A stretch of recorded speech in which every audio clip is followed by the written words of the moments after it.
எதுக்கு என்ன 11:20க்கு அழைத்தார்கள் என்ற காரணத்தை நான் சொல்ல வேண்டிய கடமைப்பட்டு இருக்குது. நான் அருண் ரொம்ப ஃபீல் பண்ணக்கூடாது.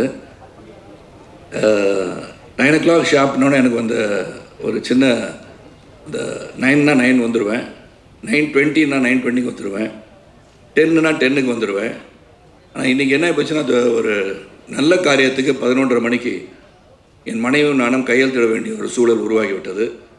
இல்லாட்டி இவ்வளோ ஒரு சந்தோஷமான ஒரு நிகழ்ச்சியில் நான் சீக்கிரமாக போக வேண்டிய ஒரு சூழலெல்லாம் நான் அழைக்கப்பட்டிருக்கின்றேன், பேச அழைக்கப்படுது என்பதை தெளிவாக மட்டும் சொல்லிடுறேன்.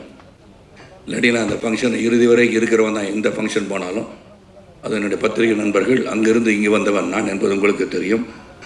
அதனால் என்ன முதல்ல அருண் எங்கே இருக்கீங்க தெரியலையே, என்னை மன்னிச்சிருங்க, தப்பாக நினச்சிக்கங்க, கோவப்பட்ட மாதிரி தெரிஞ்சுது. என்ன சார் இந்த மாதிரி எப்படி சார் இப்போ சினிமா ஃபங்க்ஷன்னா இப்படி தானே சார் இருக்கும் அப்படின்னீங்க. அது நான் வருத்தப்படலை, ஏன்னா வாசுதேவன் வருத்தப்படாத ஒரு கேரக்டரு. இந்த படம் முதல்ல கணேஷ், எனக்கு ஸ்ரீ கணேஷ் கொடுத்தது ரொம்ப ரொம்ப நன்றி Sri. It's really wonderful film that I am part of. அப்புறம் இதில் என்ன சித்தார்த்து கூட ஒரு இன்டெலிஜென்ட் பஞ்சு மாதிரி உள்ளம் கொண்டவர் என்றெல்லாம் சொல்லி ராம்சான் சொன்னாங்க. பஞ்சு மாதிரி உள்ளம் இருக்கிறதோ இல்லையோ, அவர் தைரியமான ஒரு நல்ல ஒரு நண்பர்னு சொல்லலாம். இங்கே தான் அவர் அருகில் பழகுகின்ற வாய்ப்பு கிடைச்சது இந்த படத்தில். இதில் தேவயானி அஃப்கோர்ஸ் 27ஆம் தேதி நாளை 28 ஆண்டுகள் சூரிய வம்சம்.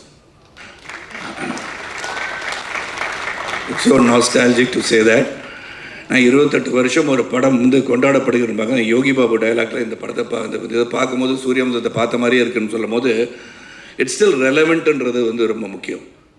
ஒரு படம் மக்களை சென்று அடைய வேண்டும் என்றால் அது ஒரு குடும்பமாகான படம் சென்று அடைந்திருக்கிறது சொன்னால் அதற்கு பல படங்கள் போய் அடைந்திருக்கலாம். ஆனால் அந்த சூரிய வம்சம், நாட்டாமை, நட்புக்காக நான் நடித்த படத்தை நான் சொல்லிக்கிறேன், பல படங்கள் போய் ரீச் ஆகிருக்கு.